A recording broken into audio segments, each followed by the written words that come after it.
ကိုဆိုင်ဘယ်ပြန်လာကိုဆိုင် ဒီကပြန်လာတာ ကိုဆိုင်ကြည့်ရတယ်ဗျာနှစ်ခမ်းနေညိုမျက်ကွင်းကြီးဖြစ်ဘယ်လိုဖြစ်လဲကိုဆိုင် အေးကွယ်ဦးတလောကကျမကြီးကသိမလှဘူးပေါ့အောက်လန်အထက်ချောတွေဖြစ်နေ ဟာထပ်လာအောင်ဆောတော့လောက်ပါကိုဆိုင်ဟာ မင်းတို့ပြောတဲ့ဟာကွာအဲ့မင်းတို့ကဘယ်သွားမို့လို့ ထွဲသားချောင်းမို့ အတွဲချောင်းမို့လား ဟေးလိုက်လိုက်မယ်အာမလိုက်ပါနဲ့ကိုဆိုင်ဟာကိုကြည့်တော့မလိုက်နိုင်မှမသိတော့ခါမှမသိကျမရစအောင်မလိုက်နဲ့လိုက်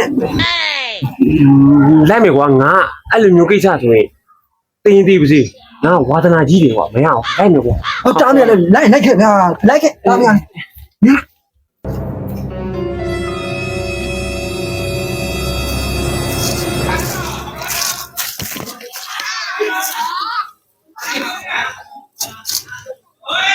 အမလေးဟာမင်းတို့တွေ့ရ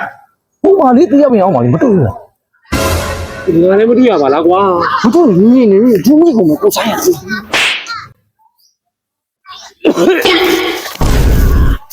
ဖားလို့တယ်လေကိုဆိုင်ဖားလို့တယ်လေအကုန်ဝင်ကုန်မယ်ဒီမှာ ငါလည်းမနေနေတော့ချောင်းဆုံးမိကြပါကွာ ဒီလိုယူမိကုန်တော့ဒီဆိုင်ကြီးချုံးတာ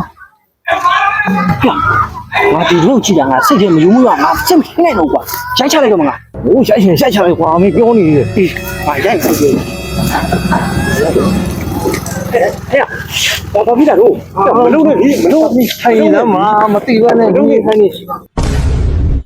A few moments later. ပြောစုပြေတော့ဘာဖြစ်လဲလူမီကိုပြေ ဟောလေရောဆောင်းနေကွာ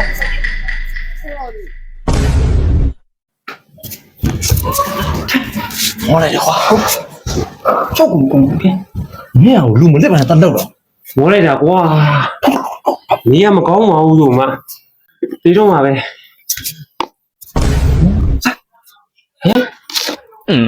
ဆောင်းနာအတွေ့တက်ချောင်းနာကောင်းလေးနဲ့ကောင်းမလေးမဟုတ်ဘူးလား မဟုတ်ဘူးလေခမရဗျာကိုကြည့်ရနေရမကောင်းဘူးနှာတဲ့ငယ်လေးရောက်နေကျတော့တချောင်းတာဒီအတွဲလေဒီအတွဲကိုစားကျင်လို့သွားချောင်းနေတာပိုင်ရှင်မလစ်သေးလို့